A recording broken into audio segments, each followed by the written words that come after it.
Hello everyone, welcome back to my channel NCRT Maths with Bardeep. Today we are continuing our chapter 8 comparing quantities of grade 8 and today's topic is compound interest. But before going into the topic, let's see what is interest. So interest is the extra amount paid by banks on the money deposited by people. You already maybe sometimes your parents discuss these things that we have this much savings in our bank or we have done some FD. FD means fixed deposit in banks or different post office. What is the benefit of depositing this value or this much money in the banks or post office? When you put your money in the bank, what they will do is bank will use your money for their own different businesses, but by the end of the year you will get some extra amount on your money. That means if you are depositing 2 lakh in one account and after the end of the year you will get money more than 2 lakh, that means your money is safe but you will get some extra amount also. So that extra amount is referred as interest. It happens on the other way around also. Suppose some people borrow money from banks, or we say loans, they take loans from the banks.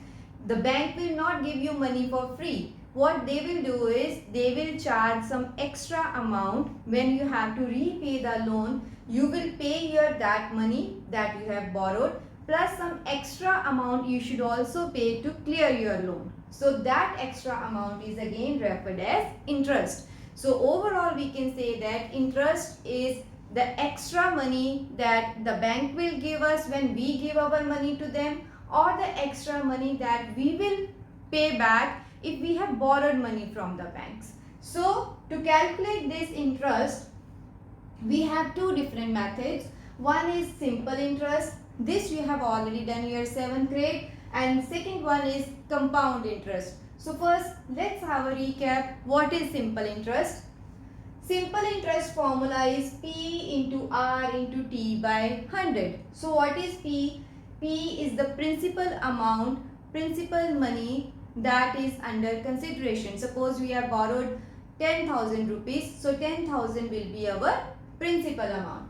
And R is rate. Rate is at how much percentage your money will be charged for interest. And T is the time, that is number of years you will take to repay your loan. So P is principal. This is principal amount. R is rate. Sometimes 10%, 5%, 2%. It varies from different bank to bank. And T is the time period or number of years. Okay, suppose I have borrowed 10,000 rupees for 2 years at the rate of 10%. Suppose P I am taking 10,000 rupees and rate is 10% and time is 2 years. Okay, so how much interest I have to pay after 2 years?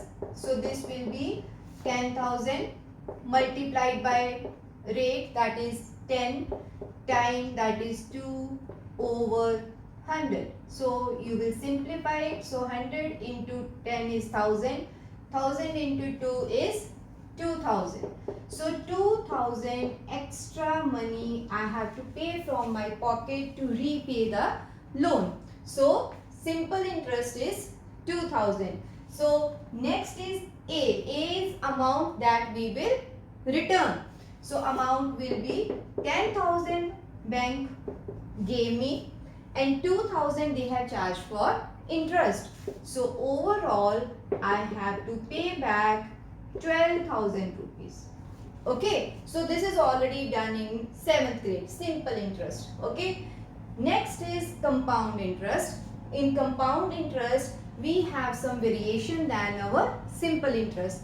The basic difference is in simple interest P, that is principal value, remains same throughout the period, whereas it changes year after year in compound interest. So that means when we are calculating simple interest, this P will always be same whether time period is 2 years, 10 years, 20 years.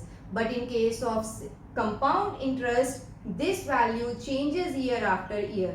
Or we can say that we will calculate the interest for 1 year, and whatever amount we have to pay back after 1 year, then that amount will become principal amount for the next year. So this concept, how to calculate this compound interest, I will explain with an example soon. But first I want to give the formula. So here it is amount in case of compound interest.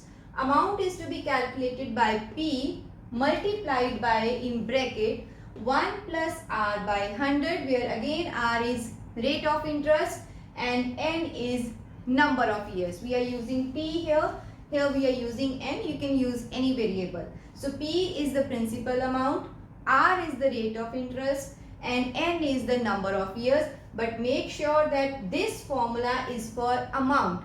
Here we have formula for simple interest. So this is the amount. When we fill the values in this formula, whatever answer we are getting, directly we are getting the amount that has to be paid back. Like here, okay, amount includes your principal value plus your interest. So this formula directly give us amount, and if we need to calculate how much interest, compound interest we have paid, we will subtract principal amount from the amount itself. So this will give me compound interest. So now let's see how the amount varies if we are using simple interest and compound interest to make it more clear. So this is just for illustration, so I am taking very small value of principal so that we can easily get the calculations. So let's see, suppose I have borrowed an amount of rupees 100 at the rate of 10% for 3 years. So now let's see what is the total amount that I have to pay back at the end of 3 years. For the first year, what is P? This is rupees 100. So what is interest? 10% of your principal amount. So we know how to calculate 10%. So 10% of your amount. So this is rupees 10. Okay, so 10 is my interest. So what is the amount that is due at the end of first year? This is your P plus interest. Because we already know amount is P plus your simple interest. So this is 100 plus 10. So that means rupees 110. Okay. When second year comes, as I already mentioned, that the P will be same throughout your time period in case of simple interest. For second year, again P will be 100 rupees and interest is again 10%. Percentage means 10 by 100 of your amount, that is 100. So again this is rupees 10. Okay. So what is the amount due after 2 years? So this is the amount after 1 year. So this 110 plus this interest. So that means rupees 120. Right. So now let's see what happens in the third year. So P again same, that is 100 rupees and interest is again 10% of your amount. Principal amount is always same in case of simple interest. So this is again 10. So what is the amount? The amount after second year, that is 120 plus 10. So this is 130 rupees need to be cleared after 3 years on this data. So that means I have borrowed 100 rupees, but in return I have to pay 130 rupees. 30 is my interest. Okay. So now let's see how these values vary in case of compound interest. In compound interest, for first year, P is 100 rupees as we have already mentioned. What is R? Again 10%. Okay. So 10% of 100. So we will get, this is interest. Okay. So what is your amount? 10, 100 plus 10. So here we can see after 1 year or at the end of first year amount is same, then what is the use of compound interest? It will be clear from the second year. So in second year, what should be my P?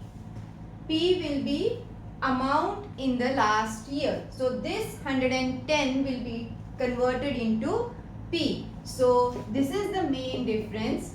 Here P remains same throughout the time period, but in case of compound interest, whatever amount you are getting in the previous year, that will become your P in the next year. So P will be 110.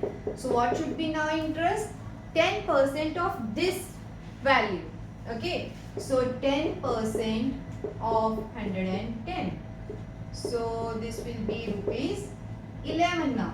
Now we can see interest changes every year. Okay. So amount will be 110 plus 11. So I have to pay 121 after 2 years. So now let's see for the third year. So now third year will be, what will be my P? That is amount in the previous year. So this is 121. So principal value changes every year. Okay. So 10% of 121.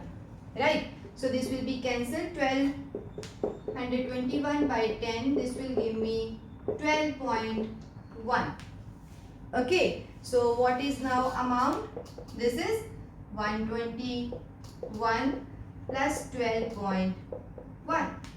So 0.1 as it is.